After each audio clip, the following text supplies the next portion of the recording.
எல்லாருக்கும் வணக்கம். என்னுடைய ராதா ராமராவ் சேனலுக்கு உங்கள் எல்லாரையும் வெல்கம் பண்ணுறேன். கொப்பரை தேங்காயில் இன்றைக்கி ஒரு காரப்பொடி ரெசிபி பார்க்க போகிறோம். பொதுவாக நமக்கு வீட்டிலேயே கொப்பரை தேங்காய் கிடைக்கிறோம் அப்படின்னா நல்ல கருப்பு தேங்காய் அப்படி விளைஞ்ச தேங்காவை ரொம்ப நாள் உடைக்காமல் நிமித்தி வச்சுருந்தீங்கன்னா அது உள்ளுக்குள்ளே தண்ணியெல்லாம் அப்படியே சுண்டி போயிட்டு இந்த மாதிரி தேங்காய் உடைக்கிறப்ப ஓட்லேருந்து வரும். அதுதான் கொப்பரை தேங்காய்னு பேர். நிறைய ஸ்வீட் ரெசிபி டெசிகேட்டட் கோகனட் பண்ணலாம். இந்த வீடியோவில் பார்த்தீங்கன்னா இந்த கொப்பரை தேங்காய் வச்சுட்டு ஒரு இட்லி பொடி மாதிரி செய்ய போகிறோம். இந்த பொடியை எல்லா விதமான பொரியல் ரெசிபீஸில் பொடி தோசைக்கு மேலே தூவி சாப்பிட்லாம். இந்த வீடியோ உங்களுக்கு ரொம்பவே யூஸ்ஃபுல்லாக இருக்கும். இந்த வீடியோ பார்க்குறதுக்கு முன்னாடி இது வரைக்கும் என்னோடய சேனலுக்கு சப்ஸ்கிரைப் பண்ணாத வியூவர்ஸ் உடனே சப்ஸ்கிரைப் பண்ணி எனக்கு எப்போதுமே சப்போர்ட் பண்ணிகிட்டே இருங்க. தேங்காய் பொடி செய்கிறதுக்கு முக்கியமாக நமக்கு தேவைப்படுறது பார்த்திங்கன்னா கொப்பரை தேங்காய். இந்த கொப்பரை தேங்காய் எப்படி செலக்ட் பண்ணணும்னா நல்லா காய் நல்லா விளைஞ்சு தான் கொப்பரையாக மாறும். கட் பண்ணி பார்த்திங்கன்னா உள்ளுக்குள்ளே நல்லா ஒயிட்டாக இருக்கணும். ஒரு எல்லோயிஷாவோ இல்லை ப்ரௌன் கலராக இருந்தால் ஒரு சிக்கு வாசனை வரும். அதை கண்டிப்பாக யூஸ் பண்ணக்கூடாது.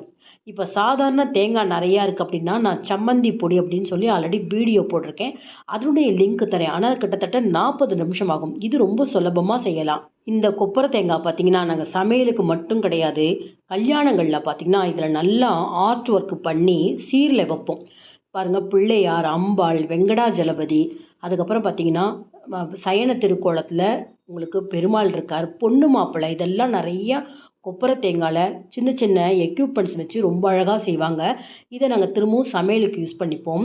இப்போ இந்த கொப்பரையை பாருங்கள், நான் 2 விதமாக துருவியிருக்கேன். நிறைய ரெசிபிஸ் நான் செஞ்சு காமிக்க போகிறேன். பொதுவாக எல்லாருக்கும் தெரிஞ்சது பார்த்திங்கன்னா கொப்பரை தேங்காய் அப்படின்னா பிசிபேலாபாத் செய்யறதுக்கு மட்டும் நினைக்கிறீங்க. ஸ்வீட்ஸ் நிறைய செய்யலாம். அதே மாதிரி சக்கரை பொங்கலுக்கு கூட நான் அந்த மாதிரி சின்ன சின்னதாக துருவி நான் நெய்யில் தாளித்து போடுவேன். இப்போ தேங்காய் பொடிக்கு எப்படி துருவிருக்கேன்னு பார்த்தீங்கன்னா சிப்ஸு கட்டையில் துருவிருக்கேன். அந்தளவுக்கு துருவுனா போகிறோம். கேரட் துருவுறதெல்லாம் நம்ம ஸ்வீட் பண்ணுறதுக்கெலாம் யூஸ் பண்ணலாம். இப்போ நம்ம மிக்சியில் அரைக்க போகிறோம் அப்படிங்கிறனால நல்லா 1 கப்புக்கு கோபுரமாக இந்த கொப்பரை தேங்காய் துருவலை எடுத்து வச்சுருக்கேன். இப்போ ஒரு வாணலியில் கொஞ்சமாக எண்ணெய் விட்டு, முக்கியமாக அதுக்கு காஷ்மீரி சில்லி தான் ரொம்ப நல்லாயிருக்கும், கலர்ஃபுல்லாக இருக்கும். அதனால் ஒரு 10 காஷ்மீரி சில்லியும் 2 நம்ம நார்மலாக யூஸ் பண்ணுற மிளகாய், கொஞ்சம் 2 கொத்து கருவேப்பிலை நல்ல எண்ணெயில் ஃப்ரை பண்ணிக்கலாம். முடிஞ்ச வரைக்கும் வெயில் இருந்ததுன்னா மிளகாயை கொஞ்சம் வெயிலில் காய வச்சுட்டு நீங்கள் பண்ணிங்கன்னா நல்லா கரகரப்பாக இருக்கும். இப்போ அதை முதல்ல தனியாக எடுத்து வச்சிடலாம். 2 நிமிஷம் வறுத்தா போகிறோம். திரும்பவும் கொஞ்சம் எண்ணெய் விட்டு 2 டீஸ்பூன் கடலைப்பருப்பு, 2 டீஸ்பூன் உளுத்தம்பருப்பு, 1 டீஸ்பூன் மல்லி, இது கூட பார்த்திங்கன்னா ஒரு 3/4 டீஸ்பூன் அளவுக்கு ஜீரகம் சேர்த்துக்கணும். இதை சேர்த்துட்டு கொஞ்சம் நம்ம ஃப்ரை பண்ணிக்கலாம். ஒரு 1லேருந்து 2 நிமிஷம். ஒரு 2 நிமிஷம் கழித்து பார்த்திங்கன்னா கருப்பு எள்ளோ வெள்ளை எள்ளோ ஒரு 2 டீஸ்பூன் சேர்த்துக்கிறேன். நல்ல வாசனையாக இருக்கும். இதெல்லாம் நீங்கள் பொரியல் செய்கிறப்ப, அப்புறம் நம்ம தோசை பண்ணுறப்பெல்லாம் பொடி தோசைக்கெல்லாம் அந்த மேலே தூவினா ரொம்ப நல்லாயிருக்கும். அரை நெல்லிக்காய் அளவுக்கு நான் புளியை நல்லா உருட்டி எடுத்துக்கிறேன் பாருங்கள். ஓடு நார் இதெல்லாம் இருந்தால் அதெல்லாம் எடுத்துட்டு நல்லா உருட்டி போட்டுக்கலாம். அளந்து உருட்டி போட்டு இந்த பருப்புகளோடையே நல்லா அந்த சூட்டில் சேர்ந்து இந்த புளியும் வறுபடணும். நல்ல கலர் சேஞ்ச் ஆனதுக்கப்புறம் இந்த மிளகாவோட சேர்த்துடலாம். திரும்பவும் அதே வானிலை சூட்டில் இருந்தால் கூட போகும். ரொம்ப நம்ம வறுக்கணும்னு அவசியம் இல்லை. ஆல்ரெடி கொப்பரை தேங்காய் தான். ஆனால் ஜஸ்ட் அந்த வானிலை சூட்டில் ஒரு 2 நிமிஷம் பரட்டி எடுத்துடலாம். நான் அடுப்பையும் நிறுத்தியிருக்கேன் பாருங்கள். ரொம்ப நேரம் அடுப்பில் வச்சு பரட்டிங்கன்னா ரொம்ப ப்ரௌன் கலராகிடும். இப்போ அந்த முதல்ல வறுத்த பொருட்களை மிக்சியில் ஓரளவுக்கு ஒரு 70% கொரகொரப்பாக நம்ம அரைச்சின்னு வரலாம். அரைக்கிறதுக்கு முன்னாடி இதுக்கு தேவையான அளவுக்கு உப்பு 1 டீஸ்பூன் சேர்த்துருக்கேன். பாருங்கள், இந்த அளவுக்கு அரைச்சிக்கலாம். இதே நீங்கள் தேங்காயும் சேர்த்து அரைச்சிட்டிங்கன்னா பருப்புக்கள் அரைப்படாது.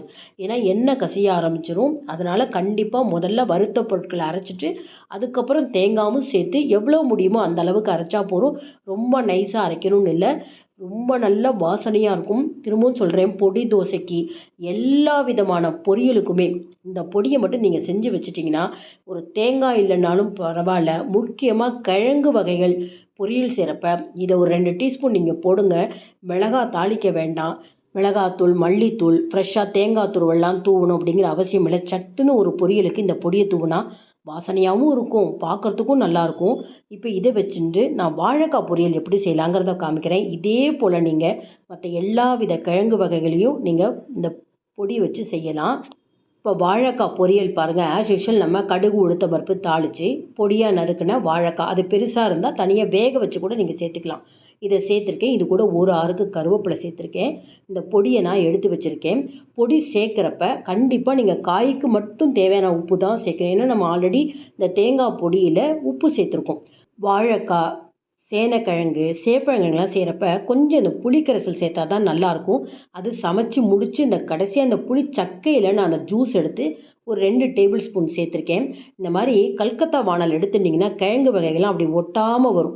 நான் முக்கியமாக பொரிக்கிறதுக்கும் இந்த மாதிரி கல்கத்தா இண்டோலியன் வானல் எடுத்துப்பேன். அதில் தான் அந்த பொரியலும் செய்வேன். நல்லா உங்களுக்கு வானலியில் ஒட்டாமல் இருக்கும். இப்போ இதை கொஞ்சம் வேக விடணும். வேக விட்டுட்டு அதுக்கப்புறம் நம்ம இந்த பொடியை சேர்க்கலாம். ஒரு லிட்டு போட்டு மூடி 2 நிமிஷம் இந்த வாழைக்காயை வேக வைக்கலாம். பாருங்கள், நல்லா நிறம் மாறி இருக்குது, நல்லாவும் வெந்திருக்கு. இறக்கி வைக்க போகிறோம். அதுக்கு முன்னாடி தான் இந்த பொடியை போடணும். பொடியை போட்டு ரொம்ப நேரம் பெரட்டக்கூடாது. முதல்ல நான் ஒரு 1½ டீஸ்பூன் சேர்த்துக்கிறேன். அந்த கலர் பார்த்தாலே தெரியும். இந்த காஷ்மீரி சில்லி போட்டிருக்கனால தான் கலரும் நல்லாயிருக்கும். அதே சமயத்தில் காரம் அதிகமாக இருக்காது. பாருங்கள், இன்னும் ஒரு 1/2 டீஸ்பூன் சேர்த்துக்கிறேன். ஒரே ஒரு வாழைக்காய் தான் எடுத்தேன். 2 டீஸ்பூன் இந்த கொப்பரை தேங்காய் துருவல் போட்டிருக்கேன். இந்த பொடியிலே கடலைப்பருப்பு, உளுத்தம்பருப்பு, எள்ளெல்லாம் இருக்கிறதுனால ரொம்ப ரொம்ப வாசனையாக இருக்கும். சட்டுன்னு ஆகிடும். கடைசியாக கொத்தமல்லி தூவி இந்த வாழைக்காய் பொரியல் செஞ்சு முடிச்சாச்சு. பாருங்கள் வீவர்ஸ், இந்த கொப்பரை தேங்காயை வச்சுட்டு இந்த மாதிரி பொடி செஞ்சு வச்சுக்கோங்க. உங்களுக்கு கொப்பரை தேங்காய் கிடைக்கலன்னா கடைகளில் டிபார்ட்மெண்ட் ஸ்டோரில் அந்த மாதிரி பெரிய கடைகள்லாம் கிடைக்குது.